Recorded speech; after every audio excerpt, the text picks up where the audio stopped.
Hello students, आप सभी का एक बार फिर से स्वागत है आपके अपने यूट्यूब चैनल पे। स्टूडेंट्स, आपको मैं ये इंपॉर्टेंट बात बता दूं कि आप लोगों ने बहुत ज्यादा सपोर्ट किया हमारे पिछले वीडियोस पे। तो आज हम लोग फिर से एक नई वीडियो में मिल रहे हैं जिसमें हम क्लास 12 की हिस्ट्री की जो चैप्टर नंबर 8 है, जिसका नाम है बच्चों किसान, जमींदार और राज्य, इसके एक्सप्लेनेशन की वीडियो में मिल रहे हैं। बच्चों, अगर आपने यूट्यूब चैनल को हमारे सब्सक्राइब नहीं किया तो सब्सक्राइब कर लें, क्योंकि हमारे यूट्यूब चैनल पे लगातार सपोर्ट मेटल के एक्सप्लेनेशन की वीडियो डाली जा रही है।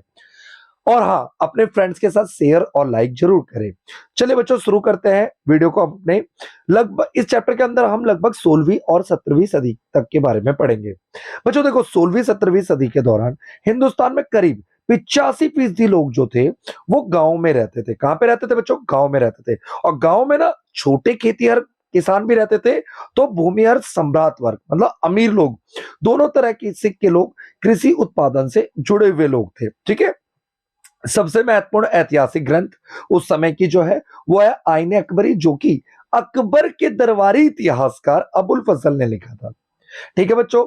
देखो बच्चों, अगर आप लोग चैनल पे आते हैं ना तो वीडियो को पूरी जरूर देखा करें, क्योंकि कई बच्चों को मैं देखता हूं कि वो वीडियो पे तो आते हैं पर वीडियो को पूरी नहीं देखते। बच्चों देखो, इंटरेस्ट के साथ वीडियो को देखे। देखो, आप किताब भी नहीं पढ़ेंगे, अगर वीडियो भी नहीं देखेंगे तो आप कैसे कैसे आप नॉलेज गेन कर पाएंगे? एक अच्छी नॉलेज आपको चाहिए ना।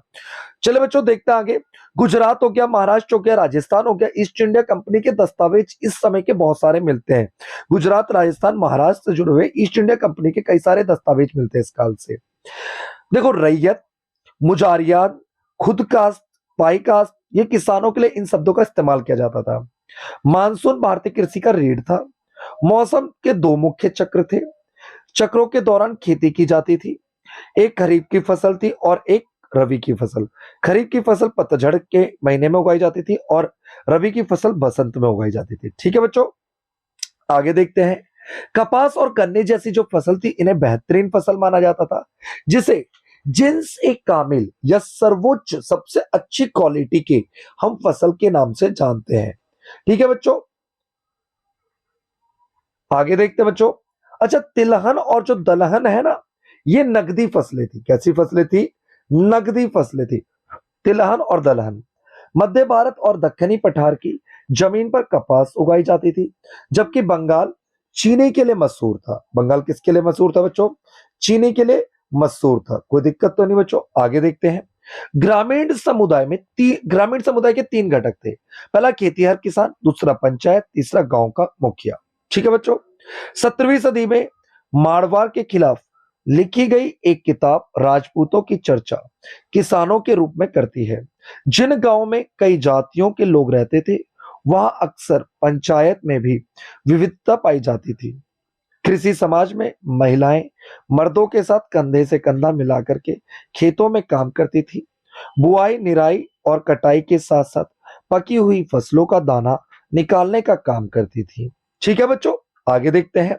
ग्रामीण समाज में किसानों और दस्तकारों के बीच फर्क करना मुश्किल होता था, क्योंकि ऐसा इसलिए होता था क्योंकि ऐसे समूह दो तरह के काम करते थे। ठीक है। नॉर्मली वो जैसे कि बुआई का काम कर रहे तो सुराई के काम भी करते थे। ठीक है। और ये क्या करते थे? सुराई के साथ साथ कटाई भी करते थे, खेत दस्तकारी का भी काम करते थे। इन सभी काम के साथ समसामयिक रचनाएं जंगलों में रहने वाले लोगों को जंगली शब्द का इस्तेमाल करते थे।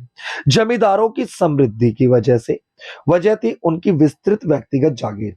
जमींदार इतने समृद्ध क्यों थे? क्योंकि उनके पास व्यक्तिगत प्रॉपर्टी बहुत ज्यादा थी। इन्हें मिल्कियत कहा करते थे।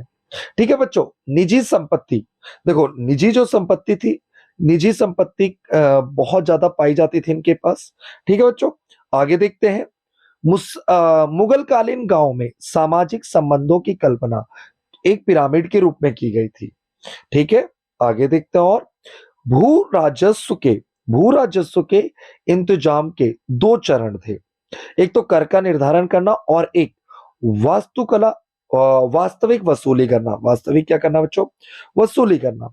इटली का एक मुसाफिर यहां पे आया था भारत में, जिसका नाम था जोवानी कारेरी, जो लगभग 1690 ईस्वी में भारत से होकर के गुजरा था।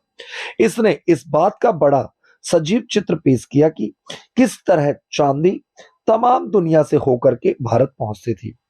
छोटे गणराज्य जहां लोग समूह स्तर पर भाईचारे के साथ संसाधनों और श्रम का बंटवारा करते थे। ठीक है, आगे देखते हैं बच्चों। आइन 5 भागों का संकलन थी। जो आईने अकबरी थी, इसको 5 भागों में बांटा जाता था। ठीक है, जिसमें पहले 3 भाग जो थे ये प्रशासन का विवरण देते हैं। कृषक ग्रामीण समाज का एक मुख्य वर्ग जो था ना, उससे वसूले गए राजस्व पर ही पूरा प्रशासन का राजतंत्र आधारित था। इस काल में जमीन की बहुतायत, मजदूरों की मौजूदगी तथा किसानों की गतिशीलता के कारण कृषि का लगातार विस्तार हो रहा था। सिंचाई कार्यों को राजस्व की मदद मिलती थी।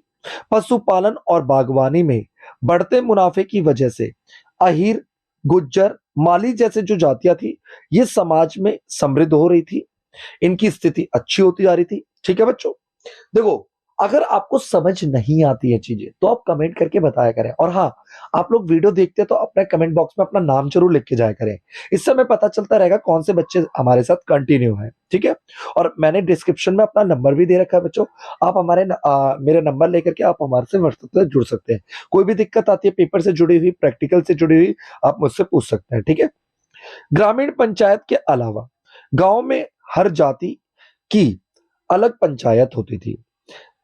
जजमानी प्रथा जो थी 18वीं सदी के स्रोत बताते हैं कि बंगाल में जमींदार लोहार, बढ़ई, सुनार आदि को उनकी सेवाओं के बदले रोज का भत्ता और खाने के लिए नगदी देते थे।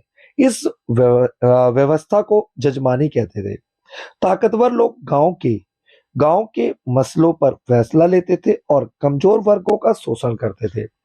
मनसबदारी व्यवस्था मुगल प्रशासनिक व्यवस्था के शीर्ष पर एक सैनिक नौकरशाही तंत्र था, जिस पर राज्य के सैनिक व नागरिक